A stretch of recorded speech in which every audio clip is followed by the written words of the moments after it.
सही करेगा? जब हम नहीं कर पा रहे हैं, तेरी क्या औकात है? मैं सही कर दूंगा। क्या तुम इसे ठीक कर पाओगे? ये बच्चों का खेल नहीं है। मैं इसे ठीक करूंगा। आज मैं इनको अपनी औकात दिखाऊंगा। रात का समय था। शहर के बाहरी हिस्से में फैली हुई थी एरएफने एरोस्पेस फैक्ट्री। लोहे, कांच और रहस्यों से बनी एक विशाल दुनिया। दिन में जहां इंजीनियरों की चहल पहल रहती थी, वहीं इस वक्त पूरा इलाका अजीब सन्नाटे में डूबा हुआ था। हैंगर नंबर 3 के अंदर एक विशाल विमान खड़ा था। कोड नेम था AX-9 वज्र, देश का सबसे एडवांस फाइट टेस्ट एयरक्राफ्ट। लेकिन पिछले 6 दिनों से वह जमीन से चिपका हुआ था। इंजन ठीक थे, फ्यूल सिस्टम ठीक, एवियोनिक्स चेक, सॉफ्टवेयर रीसेट। विदेशी एक्सपर्ट बुलाए गए, फिर भी हर बार रनअप टेस्ट में वही आवाज आती, क्रिटिकल फेलियर, अबॉर्ट। हर घंटे का नुकसान करोड़ों में था। डिफेंस डील खतरे में थी और फैक्ट्री के मालिक राघव मल्होत्रा का धैर्य टूटता जा रहा था। हैंगर से कुछ दूर मेन गेट के बाहर एक लड़का बैठा था। उम्र करीब 14 साल। नाम ईशान। फटे हुए जूते, कंधे पर पुराना थैला और हाथ में वही रोज का औजार, ब्रश और पॉलिश। वह रोज यहां आता था, गार्डों के जूते चमकाता, कभी कभी चाय वाले की मदद करता, लेकिन उसकी निगाहें हमेशा एक ही जगह टिकती थीं, हैंगर नंबर 3, जहां वो विशाल विमान खड़ा था। ईशान की आंखें चमक उठती थीं जब भी वह उसके पंखों, इंजन और नोज सेक्शन को देखता, मानो वह सिर्फ देख नहीं रहा, समझ रहा हो। उस रात भी वही हुआ। हैंगर के अंदर इंजीनियरों की बहस चल रही थी। सब कुछ चेक कर लिया गया है, डेटा लॉजिकली मैच नहीं कर रहा, यह फिजिकल फॉल्ट नहीं है, राघव मल्होत्रा ने थके हुए स्वर में कहा। अगर कल तक यह प्लेन हवा में नहीं गया तो यह प्रोजेक्ट खत्म समझो। इसी दौरान गेट पर तैनात गार्ड ने चिल्लाया, ओ लड़के, इतनी देर तक यहां क्या देख रहा है? ईशान हड़बड़ा गया। कुछ नहीं भैया, ऐसे ही। लेकिन जाते जाते उसके मुंह से एक धीमी सी बात निकल गई, इंजन नहीं, एयरफ्लो सिंक गलत है। गार्ड ने सुना नहीं, या शायद सुनना नहीं चाहा। ईशान वापस अपने स्टूल पर बैठ गया। दिल जोर जोर से धड़क रहा था। उसे साफ दिख रहा था कि समस्या कहां है। विमान का एयर इनटेक सेक्शन, उसका डायवर्जन फ्लैप, वह हल्का सा ऑफ एंगल था। इतना मामूली कि हाई लेवल टेस्ट में पकड़ा न जाए, लेकिन इतना खतरनाक कि टेक ऑफ के वक्त इंजन चौक कर दे। ईशान ने आंखें बंद की। उसे अपने नाना का गैराज याद आ गया। पुराने पंखे, जले हुए मोटर, स्क्रैप से बने मॉडल प्लेन। नाना कहा करते थे, मशीनें बोलती नहीं, पर सुनना आ जाए तो सब बता देती हैं। अचानक हैंगर के अंदर अलार्म बजा। टेस्ट फेल, एक और नाकामी। राघव गुस्से में बाहर आए, हाथ कांप रहे थे, आंखों में थकान थी। उसी वक्त उनकी नजर ईशान पर पड़ी। वही लड़का, वही चमकती आंखें। राघव रुके। पहली बार उन्होंने उससे पूछा, तुम रोज यहां क्यों आते हो? ईशान ने हिम्मत जुटाई, धीमी लेकिन साफ आवाज में बोला, सर, अगर आप बुरा न माने तो मैं बता सकता हूं कि प्लेन क्यों उड़ नहीं रहा। हवा जैसे थम गई। गार्ड हंस पड़ा।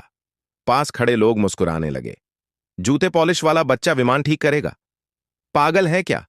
लेकिन राघव की नजरें ईशान से नहीं हटीं। उसने कुछ ऐसा देखा था, डर नहीं, लालच नहीं, बस यकीन। राघव ने धीरे से कहा, कल सुबह आना, अगर तुम गलत हुए तो यही आखिरी दिन होगा। ईशान ने सिर झुका लिया, लेकिन उसकी आंखों में पहली बार उम्मीद थी, क्योंकि उसे पता था असली कहानी अब शुरू होने वाली है। सुबह की हवा ठंडी थी।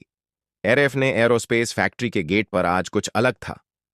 कल तक जो गार्ड ईशान को डांटते थे, आज वही उसे ऊपर से नीचे तक देख रहे थे। ईशान वही पुरानी शर्ट पहने था, थैले में जूते पॉलिश का सामान, लेकिन दिल में कल रात से एक तूफान चल रहा था। कल सुबह आना। राघव मल्होत्रा के ये शब्द उसके कानों में गूंज रहे थे। हैंगर नंबर 3 के सामने भारी गेट खुले। ईशान ने पहली बार विमान को इतने पास से देखा। AX-9 वज्र, उसका विशाल आकार, पंखों की धार, इंजन की नालियां, सब कुछ जैसे किसी जिंदा जानवर की तरह लग रहा था। ईशान कुछ पल के लिए रुक गया। उसने आंखें बंद कीं, गहरी सांस ली। उसे लगा जैसे विमान सांस नहीं ले पा रहा। अंदर माहौल सख्त था, 20 से ज्यादा इंजीनियर, लैपटॉप, डाटा स्क्रीन, चारों तरफ तकनीकी शब्दों की बारिश। यह बच्चा क्यों आया है? सर, यह समय बर्बाद है। अगर कुछ हो गया तो जिम्मेदारी कौन लेगा? राघव ने सबकी तरफ देखा और शांत स्वर में बोले, अगर हम 6 दिन में कुछ नहीं कर पाए तो 5 मिनट देना भी नुकसान नहीं है। फिर उन्होंने ईशान की ओर देखा। बोलो, क्या देखना चाहते हो? ईशान ने बिना किसी डर के कहा, सर, मुझे सिर्फ एयर इंटेक सेक्शन के पास जाने दीजिए। इंजीनियर चौंक गए। वह हिस्सा तो बिल्कुल ठीक है, डेटा क्लीन है, कोई फॉल्ट नहीं। ईशान ने धीरे से जवाब दिया, डेटा सही है सर, लेकिन हवा गलत रास्ते से जा रही है। कमरे में सन्नाटा छा गया। ईशान विमान के सामने गया। उसने हाथ आगे बढ़ाया जैसे किसी बीमार को छू रहा हो। फिर वह झुक गया, नीचे की तरफ देखा। एक छोटा सा फ्लैप। वह मुस्कुराया नहीं, उसका चेहरा गंभीर था। सर, क्या यह फ्लैप मैनुअल मोड में कभी खोला गया था? एक सीनियर इंजीनियर ने कहा। नहीं, सिर्फ ऑटोमेटिक टेस्ट हुआ है। ईशान ने सिर हिलाया। यही समस्या है। सबकी नजरें उस पर टिक गईं। यह फ्लैप आधा डिग्री अंदर की तरफ मुड़ा है, इतना कम कि सेंसर पकड़ नहीं पाए, लेकिन तेज रफ्तार पर यही इंजन को चौक कर देगा। एक इंजीनियर झुंझलाया, आधा डिग्री? तुम मजाक कर रहे हो? ईशान ने जवाब नहीं दिया, बस हाथ से हवा का रास्ता दिखाया। हवा यहां टकरा रही है और वापस घूम रही है। राघव ने तुरंत कहा, स्कैन करो। एक इंजीनियर ने थर्मल और एयर फ्लो स्कैन चलाया। 5 सेकंड, 10 सेकंड, फिर स्क्रीन पर एक लाल लाइन उभरी। Air flow disruption detected. कमरे में हलचल मच गई। ये कैसे? ये तो हमने देखा ही नहीं। ईशान पीछे हट गया। उसका काम बोल चुका था। राघव की आंखों में पहली बार चमक थी। उन्होंने ईशान से पूछा, तुम्हें यह कैसे पता चला? ईशान ने धीरे से कहा, सर, जब पंखा गलत दिशा में घूमता है तो आवाज नहीं बदलती, हवा बदलती है। राघव कुछ नहीं बोले, लेकिन उनके भीतर कुछ टूट रहा था और कुछ बन भी रहा था। उन्होंने गहरी सांस ली। इसे ठीक किया जा सकता है? ईशान ने सिर उठाया। पहली बार उसकी आवाज में पूरा भरोसा था। हां सर, अगर आप मुझे पूरा एक्सेस दें तो आज। हैंगर में सन्नाटा था और कहानी अब और गहरी होने वाली थी। हैंगर नंबर 3 में अब शोर नहीं था, बस मशीनों की हल्की भनभनाहट और लोगों की तेज धड़कनें। राघव मल्होत्रा कुछ पल तक ईशान को देखते रहे, फिर इंजीनियरों की तरफ मुड़े। इसे पूरा एक्सेस दो। कमरे में जैसे बिजली दौड़ गई। सर, यह बहुत रिस्की है। यह बच्चा है, अगर कुछ गलत हो गया। राघव ने हाथ उठाया। गलत तो पिछले 6 दिनों से हो ही रहा है। उनकी आवाज में थकान थी, लेकिन अब डर नहीं था। ईशान को एक सेफ्टी जैकेट दी गई। हेलमेट उसके सिर से थोड़ा बड़ा था, दस्ताने डीले। फिर भी उसकी चाल में कोई हिचक नहीं थी। वह एयर इनटेक सेक्शन के नीचे गया, घुटनों के बल बैठा और ध्यान से देखने लगा। इंजीनियर स्क्रीन पर डेटा देख रहे थे। हर सेंसर एक्टिव था। ईशान ने धीरे से कहा, सर, क्या इस प्लेन पर हाल में कोई हार्ड लैंडिंग हुई थी? एक जूनियर इंजीनियर बोला। 3 हफ्ते पहले, हल्की सी। ईशान ने आंखें बंद कर लीं। उसी वक्त यह फ्लैप दबा होगा। धीरे धीरे सेट होता गया और किसी ने ध्यान नहीं दिया। उसने एक छोटा सा पैनल खोला, अंदर के बोल्ट देखे, फिर सिर हिलाया। यहां टॉर्क बराबर नहीं है। इंजीनियर चौंक गए। यह कैसे संभव है? सब कुछ फैक्ट्री कैलिब्रेटेड है, ईशान ने बहुत साधारण तरीके से कहा। मशीनें फैक्ट्री में परफेक्ट होती हैं सर, लेकिन इंसान उन्हें चलाते हैं। राघव ने आगे बढ़कर पूछा, क्या करना होगा? ईशान ने गहरी सांस ली। फ्लैप को माइक्रो एंगल पर रीसेट करना होगा, मैनुअल और एयर फ्लो को लाइव मॉनिटर करते हुए। एक सीनियर इंजीनियर लगभग चिल्ला पड़ा, यह पागलपन है। मैनुअल एडजस्टमेंट में अगर गलती हुई तो पूरा इंटेक डैमेज हो सकता है। ईशान ने पहली बार सीधे उसकी आंखों में देखा। सर, अगर अभी नहीं किया तो यह प्लेन कभी उड़ नहीं पाएगा। कमरे में सन्नाटा। राघव ने एक पल भी नहीं लगाया। करो, सब हड़बड़ा गए। सर, मैंने कहा करो। ईशान को टूल दिए गए, छोटा रिंच, फीलर गेज, एक टॉर्च। उसके हाथ कांप नहीं रहे थे। वह हर मूवमेंट के बाद रुकता, स्क्रीन की तरफ देखता, फिर अगला कदम उठाता। इंजीनियर अब बोल नहीं रहे थे, सिर्फ देख रहे थे। डेटा बदल रहा था, धीरे धीरे, बहुत धीरे। अचानक ईशान रुक गया। उसने हाथ खींच लिया। सर, एक और बात है। राघव की भौहें सिकुड़ गईं। और क्या? ईशान ने एयर इनटेक के अंदर इशारा किया। यहां एक माइक्रो क्रैक है, बहुत छोटा, लेकिन हाई प्रेशर पर यह फैल सकता है। इंजीनियर दौड़े, स्कैन किया। एक पतली सी लाइन। सबके चेहरे सफेद पड़ गए। ये तो हमने देखा ही नहीं। ये तो खतरनाक है, ईशान ने शांत स्वर में कहा। डरने की जरूरत नहीं, यह अभी कंट्रोल में है। राघव ने पूछा, कैसे? ईशान ने सिर उठाया। अगर आप मुझ पर पूरा भरोसा करें। हैंगर में खड़ा हर आदमी जानता था अब पीछे हटने का कोई रास्ता नहीं था, और एक जूते पॉलिश करने वाला लड़का अब इस विमान की आखिरी उम्मीद बन चुका था। हैंगर में अब सन्नाटा डरावना नहीं था, वह सन्नाटा था जिसमें फैसले लिए जाते हैं। राघव मल्होत्रा ने चारों तरफ देखा। इंजीनियर, टेक्नीशियन, सिक्योरिटी, सबकी आंखों में एक ही सवाल था, क्या यह बच्चा सच में जानता है कि वह क्या कर रहा है? राघव ने गहरी सांस ली और साफ शब्दों में कहा, मैं इस लड़के पर भरोसा करता हूं। यह वाक्य भारी था, क्योंकि इसके पीछे करोड़ों का प्रोजेक्ट, देश की साख और लोगों की नौकरियां जुड़ी थीं। ईशान को हैंगर के अंदर एक छोटा सा मोबाइल वर्कस्टेशन दिया गया। उसके सामने बड़ी screen, real time air flow data और इंजन प्रेशर ग्राफ। वह पहली बार इतनी तकनीक के बीच खड़ा था, लेकिन उसकी आंखों में न कोई लालच था, न डर। उसने बस काम देखा। सर, ईशान ने धीरे से कहा, इस माइक्रो क्रैक को अभी बदला नहीं जा सकता। इसके लिए पूरा पैनल खोलना पड़ेगा। इंजीनियरों ने राहत की सांस ली। तो फिर टेस्ट रद्द? किसी ने पूछा। ईशान ने सिर हिलाया। नहीं, हम इसका लोड डाइवर्ट कर सकते हैं। कैसे? राघव ने पूछा। ईशान ने स्क्रीन पर एक पॉइंट दिखाया। यह सेकेंडरी एयर चैनल। इसे थोड़ा ओपन कर दें तो मेन इनटेक पर दबाव कम हो जाएगा। एक सीनियर इंजीनियर फुसफुसाया। यह डिजाइन के खिलाफ है। ईशान ने शांत स्वर में जवाब दिया। डिजाइन परफेक्ट नहीं होता सर, उसे हालात के हिसाब से जीना पड़ता है। काम शुरू हुआ। हर स्क्रू, हर वायर, हर वॉल्व ईशान खुद देख रहा था। वह बार बार रुकता, हवा का रास्ता महसूस करता, फिर आगे बढ़ता। कभी वह स्क्रीन देखता, कभी विमान को छूकर आंखें बंद कर लेता। एक टेक्नीशियन बुदबुदाया, यह बच्चा मशीन को सुन रहा है। 3 घंटे बीत गए। हैंगर के बाहर सूरज ढलने लगा। सब थक चुके थे, लेकिन ईशान नहीं रुका। अचानक उसने कहा, अब। सब चौंक गए। अब क्या? राघव ने पूछा। ईशान ने धीरे से कहा, इंजन रन अप टेस्ट। कमरे में हलचल मच गई। अभी? इतनी जल्दी? अगर कुछ गलत हुआ तो?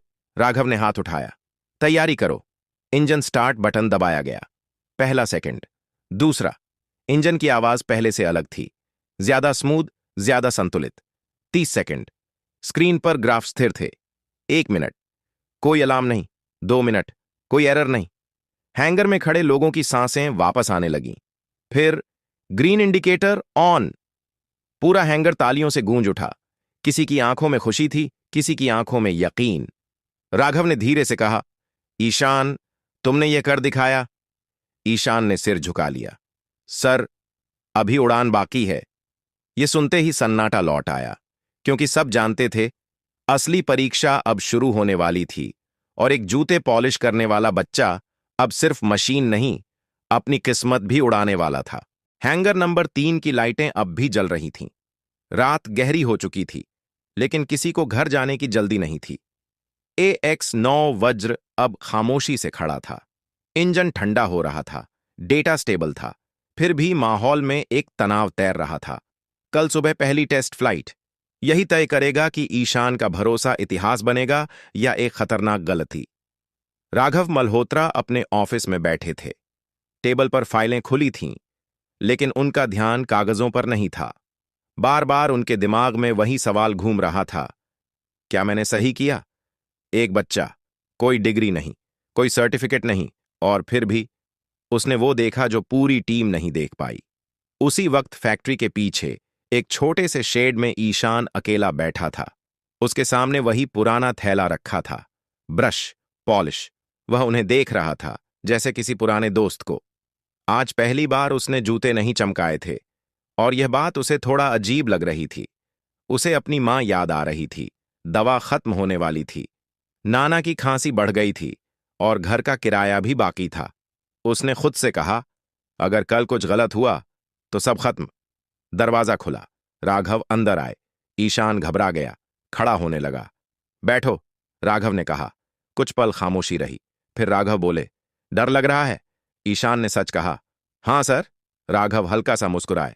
डर जरूरी है, डर ना हो तो इंसान गलती कर बैठता है। फिर उन्होंने पूछा, तुम इतना सब कैसे जानते हो? ईशान ने जमीन की तरफ देखा। नाना कहते थे, अगर तुम कुछ ठीक करना चाहते हो तो पहले उसे इज्जत दो। मशीन को? राघव ने पूछा। हां, ईशान बोला, और खुद को भी। राघव कुछ देर उसे देखते रहे, फिर बोले, कल अगर यह प्लेन उड़ गया तो तुम्हारी जिंदगी बदल जाएगी। ईशान ने धीरे से कहा, सर, मुझे बड़ी जिंदगी नहीं चाहिए, बस इतनी कि मेरी मां का इलाज हो जाए। राघव की आंखें नम हो गईं। उन्होंने पहली बार ईशान के सिर पर हाथ रखा। जो होगा अच्छा होगा। रात के आखिरी पहर ईशान फिर हैंगर के अंदर गया। विमान के पास खड़ा हुआ, हाथ बढ़ाकर हल्के से उसके पंख को छुआ। कल उड़ जाना, वह फुसफुसाया। सब देख रहे हैं।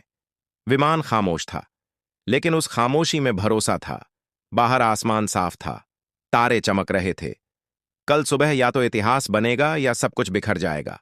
और इस सब के बीच एक जूते पॉलिश करने वाला बच्चा पहली बार अपनी किस्मत के रनवे पर खड़ा था। उड़ान अब बस कुछ घंटों की दूरी पर थी। सुबह बहुत शांत थी, हद से ज्यादा। एरएफ ने एरोस्पेस फैक्ट्री के रनवे पर धूप हल्की थी, लेकिन लोगों के चेहरों पर तनाव साफ दिख रहा था। आज कोई गलती माफ नहीं थी। AX-9 वज्र रनवे पर खड़ा था, पहली बार पूरी तरह तैयार, फ्यूल भरा हुआ, सिस्टम ग्रीन। लेकिन सबसे बड़ा सवाल अब भी वही था, क्या यह उड़ पाएगा? कंट्रोल रूम में इंजीनियर अपनी सीटों पर जमे थे। हर स्क्रीन पर अलग डेटा, हर लाइन पर एक एक आंख। राघव मल्होत्रा खिड़की के पास खड़े थे, हाथ पीछे बंधे हुए, चेहरा सख्त लेकिन अंदर तूफान। ईशान रनवे के किनारे खड़ा था, सेफ्टी जैकेट पहने, हेलमेट लगाए। यहां तक का सफर उसे सपना लग रहा था। कल तक जो बच्चा गार्डों से डांट खाता था, आज वहीं टेस्ट फ्लाइट के वक्त मौजूद था। पायलट ने रेडियो पर कहा, रन अब शुरू हो रहा है। इंजन की आवाज बढ़ी, धीरे, फिर तेज। ईशान ने आंखें बंद कर लीं। वह आवाज सुन रहा था, हर कंपन, हर बदलाव। उसका दिल धड़क रहा था, लेकिन दिमाग शांत था। Speed increasing, systems stable. Runway पर विमान आगे बढ़ा। कुछ सेकंड, फिर एक हल्का सा झटका। कंट्रोल रूम में हलचल मच गई। Air flow spike, pressure fluctuation. Raghav की मुट्ठी भींच गई। ईशान ने तुरंत आंखें खोलीं। उसने चिल्लाकर कहा, सेकेंडरी चैनल 2% और खोलो। कंट्रोल रूम में पल भर की चुप्पी। फिर एक इंजीनियर बोला, कर रहे हैं। ग्राफ्स धीरे धीरे स्थिर होने लगे। झटका खत्म, विमान की रफ्तार बढ़ी। रनवे खत्म होने वाला था। एक पल ऐसा लगा जैसे वह उठेगा नहीं। फिर नाक ऊपर उठी, पहिए जमीन से अलग हुए। AX-9 वज्र आसमान में था। कुछ सेकंड तक किसी ने सांस नहीं ली। फिर कंट्रोल रूम गूंज उठा, positive climb, altitude stable, flight is smooth. तालियां, चिल्लाहट, किसी की आंखों से आंसू बह रहे थे। राघव ने आंखें बंद कर लीं, उनके होंठ हिले। धन्यवाद। ईशान वहीं खड़ा था। वह हंस नहीं रहा था, चिल्ला नहीं रहा था, बस आसमान की तरफ देख रहा था, जैसे कोई अपना घर लौट गया हो। 20 मिनट बाद विमान सुरक्षित लैंड हुआ। पूरा स्टाफ दौड़ पड़ा। पायलट नीचे उतरा, हेलमेट हटाया, सीधे ईशान की तरफ आया। ये प्लेन। वह रुका, फिर बोला, यह जिंदा था और तुमने इसे ठीक किया। ईशान की आंखें भर आईं। राघव आगे आए, सबके सामने। उन्होंने ऊंची आवाज में कहा, आज अगर यह विमान उड़ा है तो इसकी वजह यह लड़का है। पूरा रनवे तालियों से भर गया। राघव ने ईशान के कंधे पर हाथ रखा। लेकिन कहानी अभी खत्म नहीं हुई। ईशान ने उनकी तरफ देखा। राघव बोले, अब हमें यह भी समझना होगा कि यह प्लेन गिरा क्यों। और उसी पल दूर खड़े कुछ इंजीनियरों के चेहरे फीके पड़ गए, क्योंकि अब सिर्फ उड़ान नहीं, सच भी उड़कर सामने आने वाला था। टेस्ट फ्लाइट की खुशी अभी पूरी तरह उतरी भी नहीं थी कि एरएफ ने एरोस्पेस के कॉन्फ्रेंस रूम में एक अलग ही सन्नाटा फैल गया। दरवाजे बंद थे, मोबाइल बाहर, केवल चुने हुए लोग अंदर। राघव मल्होत्रा सामने खड़े थे, टेबल पर उड़ान का पूरा डेटा पड़ा था। यह फेल्योर नेचुरल नहीं था, उन्होंने सीधे शब्दों में कहा। यह डिजाइन एरर भी नहीं था। कमरे में खड़े कुछ लोग असहज हो गए। ईशान एक कोने में बैठा था, शांत, ध्यान से सब सुनता हुआ। राघव ने स्क्रीन पर एक ग्राफ दिखाया। यह एयर फ्लो डिस्टर्बेंस सिर्फ तभी हो सकता है जब कोई जानबूझकर फ्लैप एंगल बदले। एक सीनियर इंजीनियर ने कहा, सर, यह बहुत गंभीर आरोप है। राघव ने उसकी तरफ देखा। इसलिए हमने जांच शुरू कर दी है। ईशान ने धीरे से हाथ उठाया। कमरे में सब चौंक गए। हाँ? राघव ने पूछा। ईशान ने शब्द सोच समझ कर चुने। सर, जिस दिन मैं पहली बार गेट के बाहर खड़ा था, मैंने देखा था। वह रुका। एक आदमी देर रात हैंगर के पीछे वाले पैनल से अंदर गया था। कमरे में खलबली मच गई। तुमने बताया क्यों नहीं? किसी ने पूछा। ईशान ने सिर झुका लिया। मुझसे किसी ने पूछा ही नहीं। सीसीटीवी फुटेज चलाई गई। फ्रेम दर फ्रेम एक शख्स, हेलमेट में, इंजीनियर यूनिफॉर्म, लेकिन चाल पहचानी जा सकती थी। कमरे में खड़े एक व्यक्ति के चेहरे का रंग उड़ गया। वह धीरे धीरे पीछे हटने लगा। यही है, राघव ने कहा। यह वही समय है जब फ्लैप बदला गया। सिक्योरिटी आगे बढ़ी। वह आदमी टूट गया। मुझे मजबूर किया गया था, वह चिल्लाया। राइवल कंपनी ने मेरे परिवार को धमकी दी थी। कमरे में सन्नाटा था। यह सिर्फ तकनीकी साजिश नहीं थी, यह इंसानी कमजोरी थी। राघव ने गहरी सांस ली। कानून अपना काम करेगा। फिर उन्होंने ईशान की तरफ देखा। और तुमने सिर्फ एक प्लेन नहीं बचाया। ईशान ने उनकी तरफ देखा। तुमने हमें समय पर सच्चाई दिखाई। मीटिंग खत्म हुई। लोग बाहर निकल गए, लेकिन राघव ईशान को रोक कर बोले, तुम्हारे बारे में एक सवाल है। ईशान घबरा गया। सर? राघव ने नरम आवाज में पूछा। तुम स्कूल क्यों नहीं जाते? ईशान की आंखें झुक गईं। पैसे नहीं हैं सर, मां बीमार रहती हैं, नाना काम नहीं कर पाते। राघव कुछ देर चुप रहे, फिर बोले, अगर मैं कहूं कि यह फैक्ट्री अब तुम्हारी जिम्मेदारी भी है? ईशान चौंक गया। मैं? राघव मुस्कुराए। सिर्फ मशीनें नहीं, लोग भी। ईशान ने पहली बार महसूस किया, यह कहानी सिर्फ बहादुरी की नहीं, जिम्मेदारी की भी है। और अब आखिरी अध्याय बाकी था। एरएफ ने एयरोस्पेस फैक्ट्री अब वैसी नहीं रही थी। हैंगर नंबर 3, जहां कभी सन्नाटा और डर पसरा रहता था, अब वहां उम्मीद की गूंज थी। AX-9 वज्र की सफल उड़ान पूरे देश की खबर बन चुकी थी। लेकिन सबसे ज्यादा चर्चा विमान की नहीं थी। चर्चा थी एक जूते पॉलिश करने वाले लड़के की। सुबह फैक्ट्री के गेट पर वही जगह थी जहां ईशान रोज बैठा करता था। आज वहां कोई स्टूल नहीं था, न ब्रश न पॉलिश। आज ईशान अंदर था।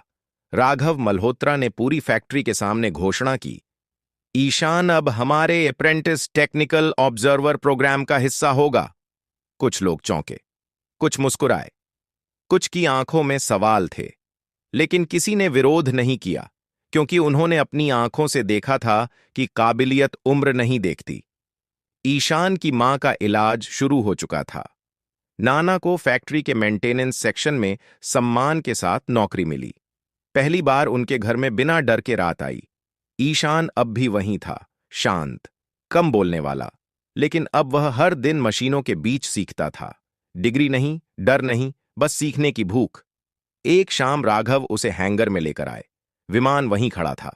राघव ने कहा, तुम जानते हो, लोग कहते हैं कि किस्मत बदलने के लिए चमत्कार चाहिए। ईशान ने उनकी तरफ देखा। राघव मुस्कुराए, पर असल में चमत्कार नहीं, हिम्मत चाहिए। ईशान ने विमान के पंख को छुआ। वही हल्का सा स्पर्श, जैसे पहले दिन किया था। उसने धीमी आवाज में कहा, नाना कहते थे, अगर दिल साफ हो तो मशीन भी साथ देती है।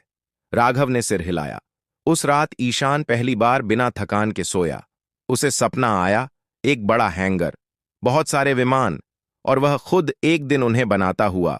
कहानी यहीं खत्म नहीं होती, क्योंकि कुछ लोग आसमान तक पहुंचने के लिए पंख नहीं मांगते, वे अपने हाथों से पंख बनाते हैं, और कभी कभी वही हाथ जूते पॉलिश करने से उड़ान तक पहुंच जाते हैं। अगर आपको यह कहानी पसंद आई हो तो लाइक जरूर करें, सब्सक्राइब करके हमारे साथ जुड़े रहें और इस कहानी को शेयर करें ताकि ऐसे और लोगों तक पहुंचे जो कभी हार मानने वाले हों। कमेंट में जरूर बताइए, आप यह कहानी कहां से देख रहे हैं, कौन सा शहर, कौन सा राज्य या कौन सा देश आपका एक कमेंट किसी और की जिंदगी बदल सकता है।